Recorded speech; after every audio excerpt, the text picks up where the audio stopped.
దేవుడే ఇచ్చాడు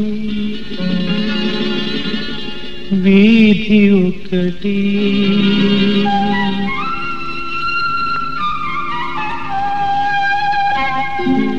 దేవుడే ఇచ్చాడు వీధి ఒకటి, ఇక ఊరేల సొంత ఇల్లేనా, ఇక ఊరేల సొంత ఇల్లేల ఓ చెల్లేనా, ఏల ఈ స్వార్థం ఏది పరమార్థం. ఓసారి చూడండి అంతే. దృశ్యశ్రవణ పఠన వాట్సాప్ పక్ష సంచిక ప్రసన్న భారతి శ్రోతలందరికీ మీ తుర్లపాటి నాగభూషణరావు నమస్కారం.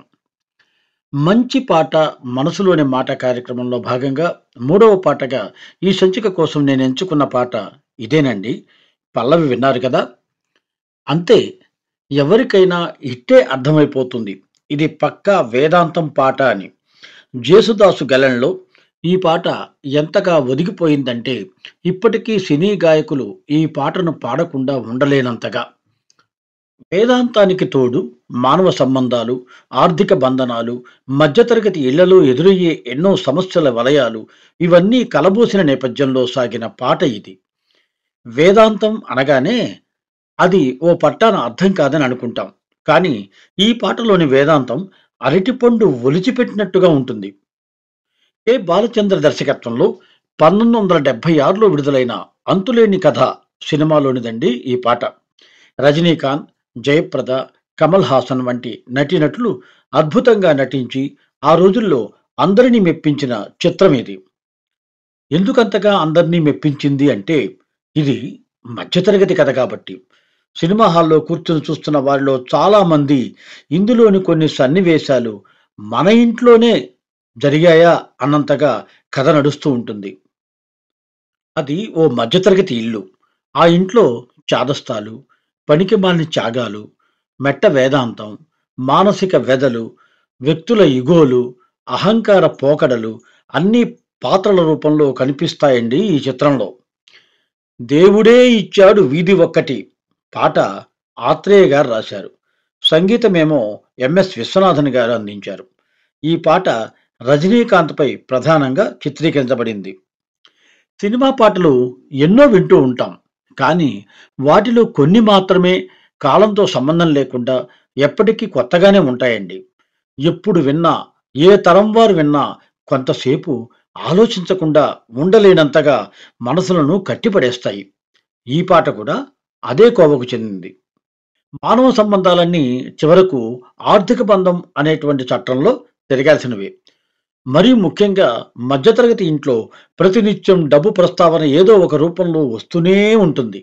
అలాంటి మధ్యతరగతి ఇంట్లో అనేక సమస్యల వాతావరణంలో తీసిన సినిమా ఇది. ఇంటి యజమాని పిల్లలను, కుటుంబాన్ని పోషించలేకపోతే ఆ కుటుంబ స్థితిగతులు ఎంత వ్యర్థంగా ఉంటాయో, ఆ కుటుంబంలోని ఒక ఆడపిల్ల అన్నీ త్యాగం చేసి ఆ కుటుంబం కోసం కష్టపడటం నిజంగా కన్నీళ్లు తెప్పిస్తుంది. బాలచంద్ర గారి అద్భుత సృష్టి, ఆత్రేయ గారి పదరచన ఎల్లప్పుడూ మనసును ఆలోచింపజేస్తూనే ఉంటుంది. ఏది నీది ఏది నాది అన్న దగ్గర కాసేపు మనం ఆలోచనలో పడిపోతుంటాం. ఈ ఆస్తులు అంతస్తులు ఇవాళ ఉంటాయి, రేపు పోతాయి. ఇంతోడు దానికి స్వార్థ చింతన దేనికని చెల్లాయిని ప్రశ్నిస్తాడు అన్న ఈ మొదటి చరణంలో. వినండి.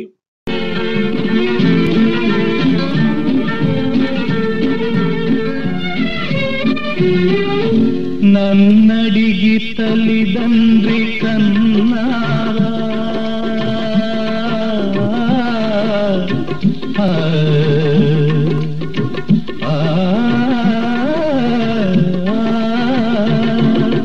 నన్నడిగి తల్లిదండ్రి కన్నారా, నా పిల్లలే నన్నడిగి పుట్టరా, పాపం పుణ్యం నాది కాదే ఓవే పిచ్చమ్మా, నారు పోసి నీరు పోసే నాదుడు వాడమ్మా, ఏది నీది ఏది నాది ఈ భేదాలు ఉత్తవాదాలే ఓ చెల్లేనా.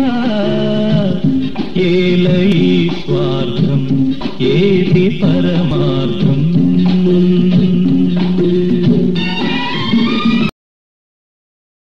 ఇక రెండవ చరణంలోకి వచ్చేసరికి వేదాంత సారాన్ని మరింత లోతుకు తీసుకువెళ్లారు ఆత్రేయ గారు. మనమెంత, మన బ్రతికెంత, ఎందుకింత ఆరాటం అన్న మాటలు మనం వింటూనే ఉంటాం. ఆత్రేయ గారు ఈ చరణంలో ఇదిగో ఇలా వేదాంత సారాన్ని విప్పి చెప్పారు. తొలుత ఇల్లు తుదకు మన్ను అన్న మాటలతో జీవితపు చివర్లో జరగబోయే దృశ్యాన్ని కళ్ళెదుట ఆవిష్కరిస్తారు కవి. వినండి ఈ రెండవ చరణం.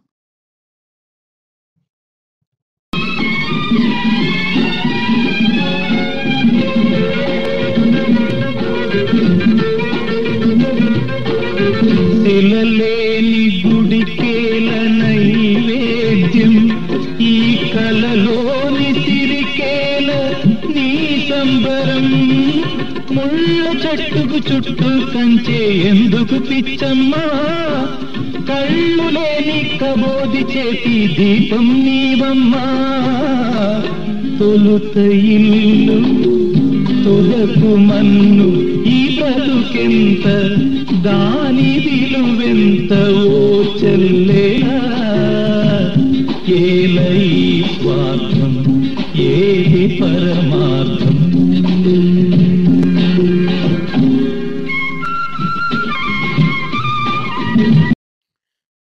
ఇక మూడవ చరణంలో సిద్ధాంతం వేదాంతం ఈ రెంటి మధ్య ఉన్న తేడాను లేత లేత పదాలతో చెప్పారు ఆత్రేయ గారు. ఈ పాట హీరోయిన్ అన్న పాత్రధారికి చెందినది. అతగాడేమో తాగుబోతు, దారి తెన్ను లేకుండా ఇంటి బాధ్యతలు ఏవీ పట్టించుకోకుండా తిరిగే స్వభావం అతగానిది. తాగుబోతు చెప్పే మాటలని కొట్టిపారేస్తున్నావేమో చెల్లెమ్మ, అసలు వేదాంతం ఏమిటో చెబుతున్నా విను. నే చెప్పేది విని ఆచరిస్తే బాగుపడతావు, లేకపోతే నీ అహంకారమే నిన్ను కాటేస్తుంది అని హెచ్చరిస్తుంటాడు ఈ అన్న. ఇంట్లో ఉన్న వాళ్ళను ఉద్ధరిస్తున్నా అనుకుంటున్నావేమో, ముందుగా నిన్ను నువ్వు ఉద్ధరించుకో, నిన్ను నీవు తెలుసుకుంటే చాలు లేవమ్మా అని వాత పెడతాడు. ఈ చరణం ఇప్పుడు విందామా?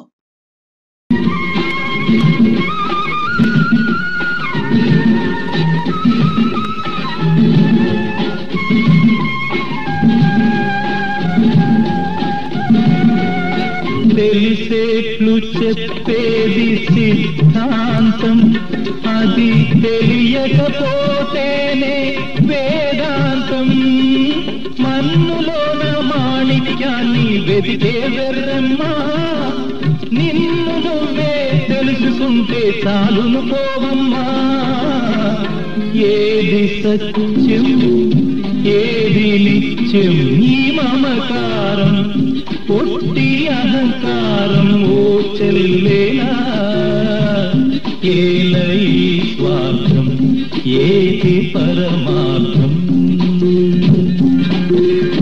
జయసుదాసు గలంలో ఈ పాట ఎప్పటికీ నిత్య నూతనంగానే వినిపిస్తూనే ఉంటుంది.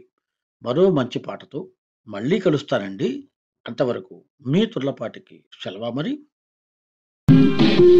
దేవుడే ఇచ్చాడు వీధి ఒకటి, దేవుడే ఇచ్చాడు వీధి ఒకటి.